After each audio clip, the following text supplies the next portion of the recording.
झुलाओ ना झूला रे माँ, मुझको झुलाओ ना झूला, सरा हौले हिलाओ माँ झूला रे। नाज़रीन, अवामी न्यूज़ में ख़बरनि जो सिलसिलो जारी है। हिन वक़्त असीं तव्हांखे खिप्रो में ख़बर ॾींदा हलूं त समूरी दुनिया जीअं खिप्रो में भी माहिरनि जो आलमी ॾींहुं मल्हाए अमड़नि खे भेटा पेश कई वई है। मां दुनिया जी इहा हस्ती है जंहिंजो तस्वर के बि बयान नथो करे सघे। मां सभु कुछ पंहिंजे औलाद ते कुर्बान करे थी। दुनिया में सभ खां वॾी ताक़त मां जी है। आज जो माँ का दिन मनाया जा रहा है बहुत अच्छा है। माँ माँ होती है। माँ जैसी जिसके पैरों में जन्नत है, उसका दिन आज हम सबको मनाना चाहिए।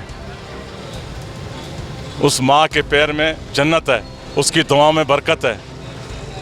मैं यही कहूँगा अल्लाह ताला हमारी माँ को सलामत रखे, जिनकी माँ जिंदा है उनको सलामत रखे, उनका शफ़क़त का हाथ हमारे सर पर रहे। इंसान जे लाइ वालिदेन सभ खां वधीक दोस्त बि हूंदा आहिनि त हू अमड़ अबे जो बि जेके आहिनि सो किरदारु अदा कंदा आहिनि। ऐं मुंहिंजे ख़्याल में, मुंहिंजी नज़र में, मुंहिंजे तजुर्बे मुताबिक़ अमड़ अबो जेके आहिनि उहे इंसान जा बहितरीन वफ़ादार दोस्त बि आहिनि त वालिदेन बि आहिनि। अॼु अमड़ जो आलमी ॾींहुं आहे, उन हवाले सां असां सभिनी ते फ़र्ज़ु थिए थो जंहिंजूं अमड़ूं ज़िंदा आहिनि उन्हनि जी ख़िदमत कनि, ख़िदमत में वक़्तु गुज़ारनि ऐं उन्हनि ते ख़ासि अखि रखनि, उन्हनि जूं ज़रूरतूं पूरियूं कनि, त उन में ई असांजी भलाई आहे। अमड़ुनि जो क़दुरु उन्हनि खां पुछो जंहिं वटि अमड़ूं हींअर न आहिनि रहियूं।